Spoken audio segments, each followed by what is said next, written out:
संशय बना हुआ। नहीं, ये संशय नहीं होना चाहिए। एडमिट कार्ड आज हम लोगों ने शुरू कर दिया है जी, जी। और अपने संवाद में डाल दिया है। लोग कैंडिडेट जो हैं, अभ्यर्थी जो हैं, वो अपने एडमिट कार्ड को डाउनलोड कर सकते हैं। सर जो बात कही जा रही थी कि ऋषिकेश में और जो हरिद्वार में जो बात कही जा रही थी कांवड़ मेले की, वो पटकथा कहीं वो मुझे लगता नहीं कि वो कहीं अब सच बैठी। नहीं, वो बेसिकली हरिद्वार में हो सकता था, ट्रैफिक प्रॉब्लम हो सकती थी और इसीलिए हम लोगों ने पुलिस महानिदेशक महोदय से भी बात किया था। तो ये तय हुआ कि उनके हिसाब से, क्योंकि नेचुरली मतलब हरिद्वार में नहीं हो सकता, कांवड़ रहेगा, भीड़ रहेगी, लोगों को दिक्कतें होंगी, ऋषिकेश में भी बहुत प्रेशर रहेगा।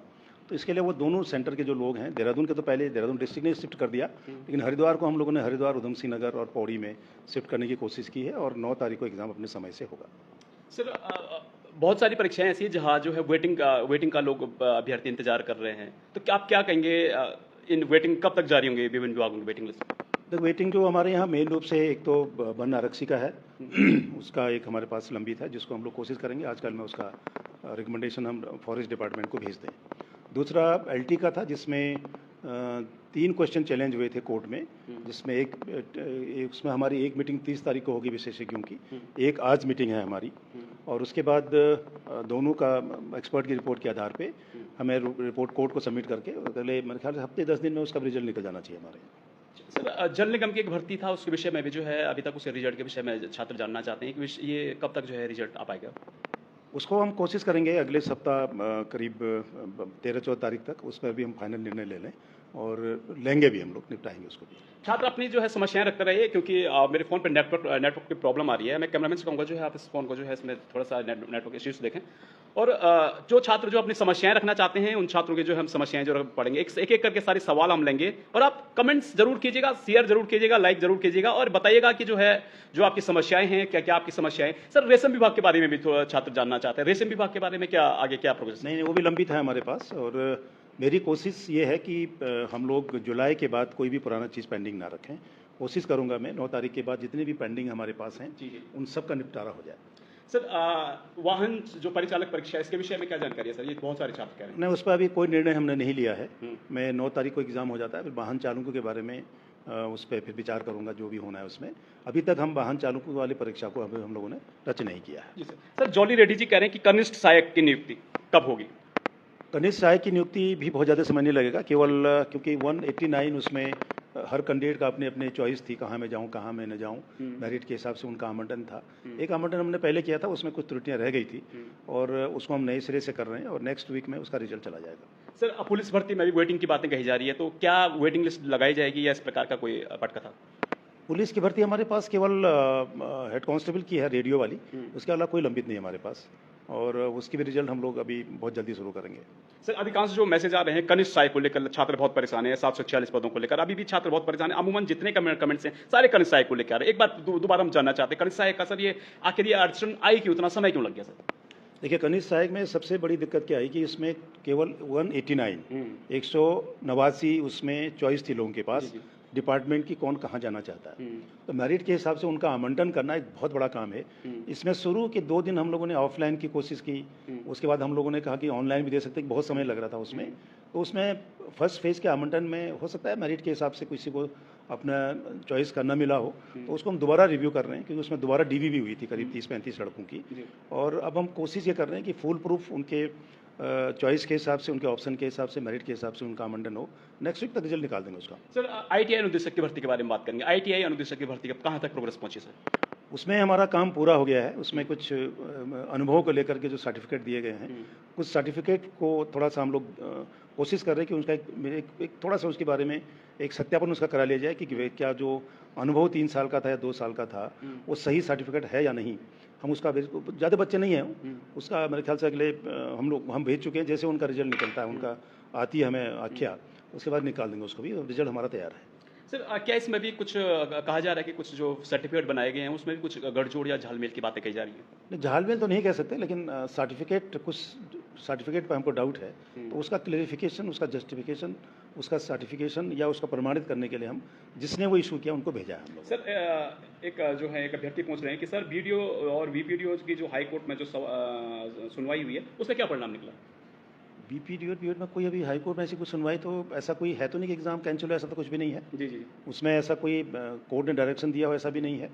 उसमें कोर्ट का ये था कि उसमें 2 लोगों ने शायद एक ये दिया था कि मेरी मदर एक्सपायर हो गई थी या 5 मिनट लेट हुआ जी, जी। तो मुझे बैठने दिया जाए क्योंकि मैंने पहले एग्ज़ाम में नहीं बैठा हूँ मैं। जी। वो एक कोर्ट का था उसमें आदेश। जी। उस पे 5 तारीख को भी अभी जो भी अगली डेट होगी उस पे हम चर्चा करेंगे। सर एक अरविंद बडोनी जी पूछ रहे हैं कि सहायक कृषि अधिकारी भर्ती परीक्षा है कि डेट कब जारी होगी और इसके फॉर्म 2 साल पहले भरे गए थे।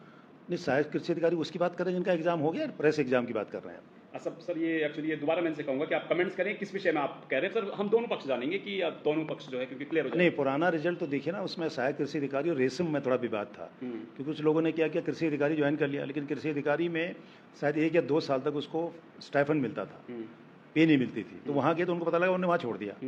फिर रेशम में प्रॉब्लम नहीं थी तो वो उस पर चल रहा है, वो भी हम लोग इसी महीने उसको भी खत्म कर देंगे जो भी काम कर रहे हैं। सर विक्की चौहान जी कह रहे हैं कि सर 1 आरक्षी के 93 पदों पर वेटिंग कब तक आएगी, हम लंबे समय से इंतजार कर रहे हैं। नहीं, हमारे हिसाब से केवल 54 या 55 पद होने चाहिए थे, उसको हम लोग तैयार कर रहे हैं और हमारी कोशिश है कि आज या कल में वो निकल जाए रिजल्ट। सर अन्य मुद्दों पर भी बात करते हैं। सर अब 9 तारीख को जो भर्ती परीक्षा होगी उसमें पारदर्शिता की बात करते हैं, ट्रांसपेरेंसी किस प्रकार से होगी, क्योंकि काफ़ी अच्छे प्रयास आपके द्वारा किए गए हैं और जिनका परिणाम ये भी है कि 5 दिन में जो है आपने रिकॉर्ड तुम जो है रिजल्ट निकालें। ट्रांसपेरेंसी किस प्रकार से हो, क्योंकि आने वाला जो बीपीडीओ बीडीओ एग्जाम है एक अच्छा एग्जाम है, इसकी बड़ी चुनौती आपके सामने। देखिए, सबसे महत्वपूर्ण एग्ज़ाम है हमारे दृष्टिकोण से और स्टेट में सबसे वेतनमान के हिसाब से भी एग्ज़ाम थोड़ा बड़ा माना जाता है, स्नातक स्तरीय इसको ही कहते हैं।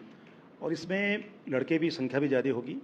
इसमें देखिए सबसे बड़ी चीज़ है कि हम बायोमेट्रिक करा लें, जैमर लगा लें, फ्रिस्किंग चेकिंग ठीक से हो, कोचिंग सेंटरों का वेरिफिकेशन हो, परीक्षा के दिन आने जाने वाले वाहनों की चेकिंग हो, होटल ढाबों की चेकिंग हो। तो उससे क्या होता है कि कोई बदमाशी करना भी चाहे तो वो नहीं कर पाएगा।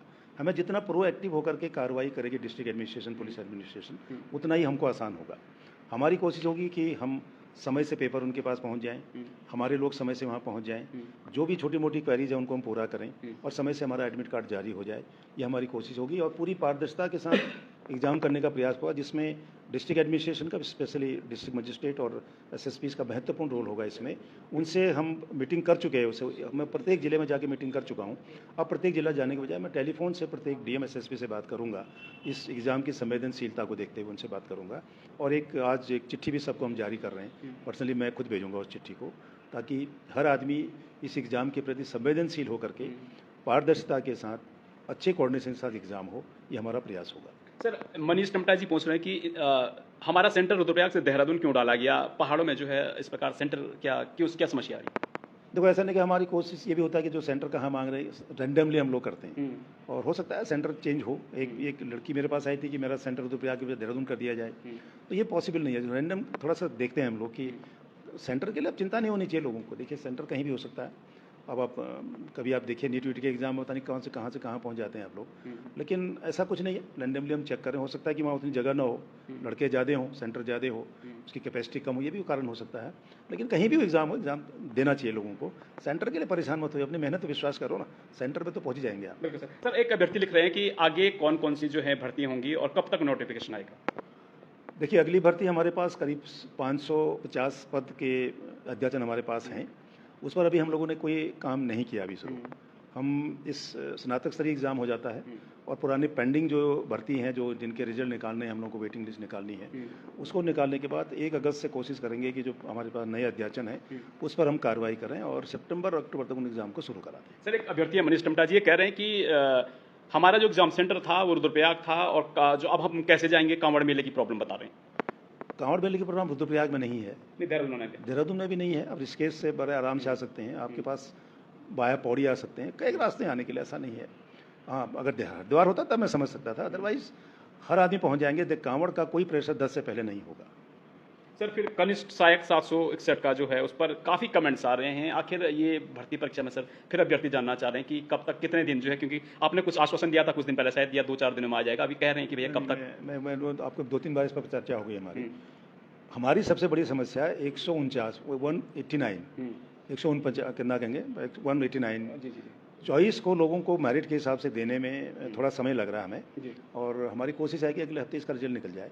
कोशिश हमारी ये होगी इसी हफ्ते निकले बहुत अच्छा, नहीं तो अगले हफ्ते तो उसको निकालना ही तो है ही हमें, क्योंकि पहले वाले चॉइस के हिसाब से थोड़ी सी लोगों को ऑब्जेक्शन था, तो उसको ठीक कर लिया हम लोगों ने, उसको निकालेंगे अगले हफ्ते। सर दीप सैनी जी कह रहे हैं कि जो है हरिद्वार वालों के साथ इतना अन्याय क्यों किया जा रहा है? कांवड़ मेले के दौरान हरिद्वार से बच्चों के सेंटर नैनीताल, उत्तरकाशी, अल्मोड़ा डाल दिए गए हैं। कांवड़ के दौरान कैसे जा पाएंगे इन्होंने, और जो है कांवड़ की जी प्रॉब्लम बता रहे हैं सर।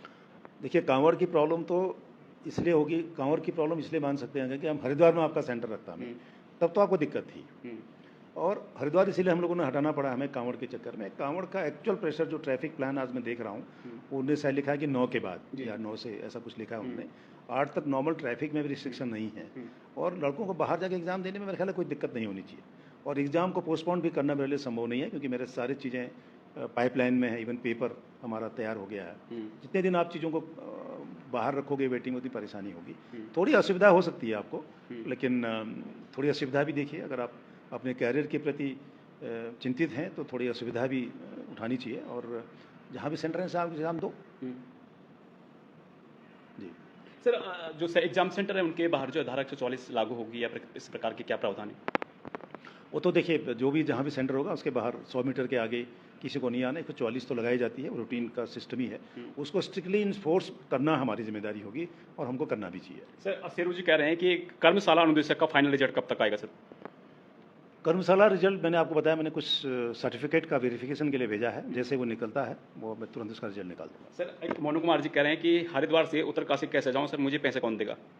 अब आप देखिए, ये तो बहुत मुश्किल क्वेश्चन है कि मैं कहाँ आप जाओगे, कैसे गाड़ी में जाओगे, किसकी गाड़ी में जाओगे, ये नहीं हो सकता। जी बिल्कुल सर। अपनी व्यवस्था करिए ना आप। ऐसा क्या दिक्कत है इसमें कि अब मैं आपको फिर वहाँ कहेंगे मैं रुकने की व्यवस्था भी करो? ये नहीं, इतना कंफर्ट नहीं होना चाहिए भाई कि भाई मेरे लिए रुकने की व्यवस्था करो, मेरे गाड़ी भेजो। बड़ा मुश्किल काम है। देखिए, री एग्ज़ाम में आपको फ्री ट्रैवल का गवर्नमेंट ने सुविधा दिया है। अगर आप रोडवेज की बस में अगर आप उत्तरकाशी जाते हैं तो आपसे किराया नहीं लिया जाएगा। ये गवर्नमेंट ने पहले डिसाइड सर, कर रखा है। ये बात जो आप कह रहे हैं, एक्चुअली पिछली बार जब छात्र गए थे तो छात्रों को जो है रोडवेज वाले सरकार ने ऐलान तो किया था, पर रोडवेज की जो बसें हैं वो रोकते ही नहीं छात्रों के लिए कि जो है घाटा न हो जाए। अब उनको क्या पता यार एग्ज़ाम देने वाला है नहीं वाला है, ये बड़ा मुश्किल। अब स्टेशन में खड़े रहोगे तो गाड़ी रुकेगी, लेकिन वो फ्री काफ़ी लोगों ने किया, उसका बिल रेज किया है रोडवेज ने।